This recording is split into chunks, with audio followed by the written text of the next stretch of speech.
आपण भंडार साखरे आणि आज इथे सप्ताह आहे. सप्ताह म्हणजे नेमकं का, एक 7 दिवस जे आपल्या संस्कृती परंपरेचं जे काही आपण सांप्रदायिक पद्धतीने प्रवचन करतो, भजन नाटक या माध्यमातून संतांचे विचार लोकांपर्यंत पोहोचवतो आणि आपल्यात असलेले निर्गुण हे घालवण्यासाठी सकारात्मक दृष्टी प्रत्येकाला लाभावी, फल लाभावं, संपत्ती लाभावी आणि चांगले संतांचे विचार लोकांपर्यंत पोचवावं या सप्त्याच्या माध्यमाचं उद्दिष्ट असतं. पण सांप्रदायिक जे पुराणिक कथानिक ग्रंथ पारंपरिक जे काही वाचले जातात आणि ह्याच श्रावण महिन्यामध्ये असा प्रत्येक कोकणामध्ये सप्ताह साजरा केला जातो. या सप्ताहाविषयी जी इथले स्थानिक जे रहिवासी आहेत त्यांच्याबरोबर आपण माहिती घेणार आहोत. सर, काय सांगाल की हा सप्ताह किती वर्षापासून सुरू आहे, कशा पद्धतीने सप्ताह सुरुवात होतो? हा पारंपरिक पद्धतीप्रमाणे म्हणजे पूर्व जे आपले होते पूर्वीचे त्यांच्यापासून हा सप्ताह चालत आलेला आहे. या ठिकाणी त्याने एकजूट आणि या ठिकाणी संघटना बनवून त्या ठिकाणी समस्त हा समाज आणि तिथले गावकरी एकत्रितपणे या ठिकाणी यावे आणि त्यांच्या मुखाने या ठिकाणी हरिनाम उद्गार होऊन या ठिकाणी समस्त गावाचा त्याचप्रमाणे प्रत्येकाचा या ठिकाणी प्रगती आणि त्या ठिकाणी त्यांना सुख ऐश्वर्य नांदावं या हेतूने हा सप्त्याची परंपरा ही चालू केली आणि ती श्रावण महिन्यामध्ये नागपंचमीचं औचित्य झाल्यानंतर त्या ठिकाणी ह्या सप्त्याला सुरुवात होते. आणि अशा प्रकारे पूर्वी जे वयस्कर आमचे आजे पंजे जे होते त्यांनी हा सप्ताह चालू केला. परंतु या ठिकाणी परंपरेनुसार हा सप्ताह आत्तापर्यंत हा अखंड हरिनाम या ठिकाणी चालत आलेला आहे आणि त्या ठिकाणी समस्त गाव एकत्रित करून प्रत्येकाने या ठिकाणी खेळीमेळीने आनंदाने एकत्रित यावं, हरिनाम घ्यावं आणि त्या हरिनामामध्ये तल्लीन होऊन जावं अशा प्रकारे ही ध्येयधारणा या ठिकाणी ठेवून हा आमचा इथे सप्ताह चालतो. सर, ही कालिका देवीची स्थापना 1972 पासून इथे झाली आणि 72 पासून पारंपरिक जे काही आपले सण आहेत जे काही ते साजरे जातात. त्यावेळी आताचं तुम्ही पाहिलं आहे ही तरुण पिढी ज्यांना या गोष्टीची ज्ञान झाली पाहिजे यासाठी आपण पारंपरिक जे काही आहेत सण साजरे करतो त्याचा चांगला फायदा होतो का? हो, नक्कीच होतो. कारण कसं आहे की आम्ही स्थानिक असून मुंबईकर या ठिकाणी नोकरी धंद्यासाठी गेलेला आहे, तरी पण या ठिकाणी समस्त या ठिकाणी त्यांच्या पिढीला नवीन पिढीला चालना मिळावी, नवीन पिढी एकत्रित यावी अशा धोरणेने आम्ही गावच्या मुंबईच्या ठिकाणी अशी सभा बोलवत होते. त्या ठिकाणी कमीत कमी 50-60 सगळे एकत्र जमतात आणि त्या ठिकाणी आपले विचार एकत्रित करून त्यानंतर हा कार्यक्रम केला जातो. त्या ठिकाणी आमचा सप्ताह होतो, होळी होते पारंपरिक पद्धतीप्रमाणे आणि आई भगवतीचा या ठिकाणी गोंधळ होतो. जशी या ठिकाणी मूळ आमचं पेडणं, त्या पेडण्यातली जी भगवती ती भगवती आज या ठिकाणी भंडार साखरीमध्ये स्थानापन्न आहे आणि त्या भगवतीचं नामस्मरण करून या ठिकाणी अशा प्रकारे सण उत्सव साजरे केले जातात. परंतु या ठिकाणी असं आहे की जे जुने जाणकार आहेत तेही या ठिकाणी वयोवृद्ध आहे, त्यांनी या ठिकाणी तरुण पिढीला आणण्याचा फार मोठा वाटा उचललेला आहे, खारीचा वाटा आहे त्यांचा आणि त्यांनी प्रत्येक ठिकाणी समजावून दिलेलं आहे की आपली हे काय कुळ काय आहे, आपलं कुळाचा उद्धार कसा होईल त्याप्रमाणे सगळे तरुण वर्ग एकत्र केलेले आहे. गावच्या ठिकाणी सुद्धा या ठिकाणी ज्यावेळेला कार्यक्रम केला जातो त्यावेळेला सडेवाडीपासून त्यानंतर पावसकर आहेत, आडिवरेकर हे समस्त गावकरी एकत्रित येऊन जो जोश दाखवतात त्या जोशावरून आम्हाला असं कळतं की आम्ही जे कार्यक्रम सण उत्सव साजरे करतो त्या सण उत्सवाचा हा एक फार मोठा या ठिकाणी आम्हाला फायदा मिळतो. काय सांगाल तुम्ही? आता मंडळाचे अध्यक्ष आहेत, मुंबईची लोक गावापर्यंत येतात आणि उत्साहात हा जो आनंद लुटतात, काय हा जो उत्सव सप्ताह आमच्या पूर्वेपासून चालू आहे. तिथे आमचे जे पूर्वज होते ते 9 महिने बाहेरगावी असायचे मांगेरी घेऊन. ते मांगेरी घेऊन अख्खं जग फिरायचे तिकडे. त्यांना आता 3 महिने पावसाळा चालू होतो तेव्हापासून आमचे पूर्वज की 3 महिने गावात येऊन स्थायिक होतात.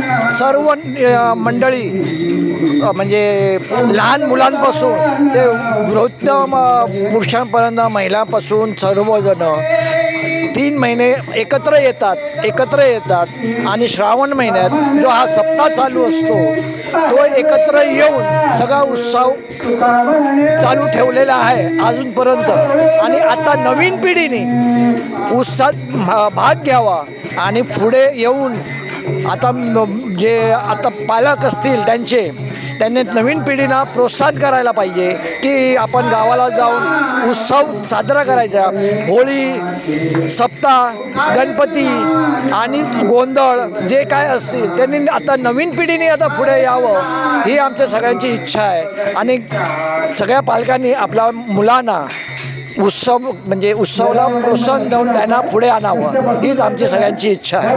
काय सांगाल कालिका देवीचा जो उत्सव सप्ताह सुरुवात होतो त्याची सुरुवात कशी असते? सुरुवात म्हणजे जवळजवळ 1900 सालामध्ये नक्की सांगता येत नाही, पण 1920 ते 25 सालापासून चालू झालेली तो आहे. प्रथम भगवती देवीचं मंदिर बनवलं होतं, तिथे हा कार्यक्रम व्हायचा. तर लोकसंख्येच्या मानाने जागा अपुरी पडायची, कारण त्यावेळी जी वस्ती होती भयंकर वस्ती होती. वर्षाचे 9 महिने जवळजवळ दर्यावरती असायचे, दर्यावरती लोक होते. त्यानं 3 महिने इथे आल्यानंतर आज सप्ताह, देवीचा गोंधळ, नवरात्र उत्सव असे साजरे करायचे त्या लोकांनी ठरवून. हे म्हणजे काहीतरी एक सर्वांना प्रेरणा मिळावी ह्या हेतूने चालू केलेला होता. त्यानंतर मग 1972मध्ये त्या मंदिराचं नूतनीकरण झालं. नूतनीकरण म्हणून त्या ठिकाणी एक कालिका माता म्हणून एक देवी बसवलेली आहे. मग त्यामध्ये भगवती देवीचा जो कार्यक्रम असायचा सप्ताह, गोंधळ किंवा नवरात्री उत्सव, त्याप्रमाणेच आत्ता पण या देवळामध्ये पण चालूच होतो. हे भागवत मंदिर बाजूला पण आहे आणि हे पण आहे. याच्यामध्ये काय होते, मुंबईतून लोक साखरमणी असतात, सर्वांनाच वेळ मिळत नाही, तरी पण वेळेत वेळ काढून बहुसंख्य लोक येतात. कारण त्यांना वाडवडिलांपासून परंपरा मिळालेली आहे ती एक उत्सवाची. ज्यावेळी वाडवडील होते तेव्हा आम्ही लहान होतो, 10-12 वर्षाचो, तर आम्हाला देवळात आनंद घ्या म्हणजे नाचायला मिळायचा नाही काय, पण तो आनंद आता घ्यायला आम्हाला चांगला मिळतो. म्हणून आम्ही या वयात पण जाणून बुजून येतो उत्सवाला, उत्सव साजरे करायला मदत करतो, सहकार्य करतो आणि सर्वांना की आपल्या मागच्या पिढीला पण ही प्रेरणा मिळावी. पौष पौर्णिमेला पण इथे देवीचा गोंधळ देवीचा गोंधळ असतो पौष पौर्णिमेला दरवर्षी. हो असतो. काय वाटतं आता ह्या वयामध्ये पण ह्या उत्सवाचा आनंद काय वाटतं? हो, त्याचीच कृपा आहे, सर्व देवीचीच कृपा आहे. या वयात आता माझं आता 15 दिवसापूर्वी ऑपरेशन झालं, तरी पण देवी घेऊन आली. हां, म्हणून आम्ही आमच्या मागच्या पिढीला पण आम्ही सांगू इच्छितो की असंच तुम्ही याच्या पुढे चालू ठेवा. याच्यापेक्षाही बहुसंख्येने आणि उत्साहाने हे कार्यक्रम साजरे करा, जेणेकरून देवीचा आशीर्वाद तुम्हाला सर्वांना मिळेल आणि तो मिळतच आहे. तर कोणी करू नका. नक्कीच महाराष्ट्रामध्ये संतांची भूमी आणि संतांचं अखंड महाराष्ट्रभर देवदेवतांचं वारा आणि प्रत्येक जागेवर कुठे ना कुठे देवी दैवत हे सर्व बसलेले आहेत आणि आपल्या लेकरांवरती त्याच प्रकारे दया माया आणि आशीर्वाद ठेवतात.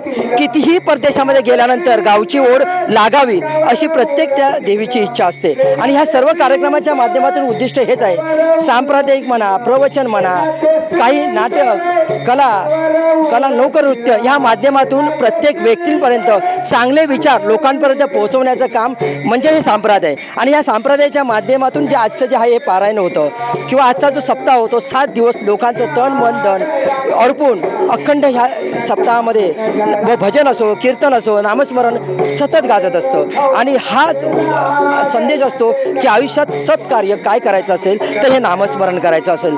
आपल्यातले जे काही वाईट गुण आहेत ते विसरले जातात, नवीन गुणांचं आचरण केलं जातं आणि त्यातूनच नवीन पिढी घडते, नवीन पुरुष घडतात, थोर पुरुष घडतात आणि त्यांच्यावरती चांगल्या प्रकारचे संस्कार होतात. नवीन पिढीने ह्या सद्गुण आणि हे असे पारंपरिक जे आपले सण आहेत ते जोपासले पाहिजेत. पूर्वजांनी सुरू केलेले रूढी परंपरा हे कशा पद्धतीने आहेत ते समजून आत्मसात करून घेतले पाहिजे, तरच या संतांच्या भूमीचा विकास होईल. जय हिंद, जय महाराष्ट्र.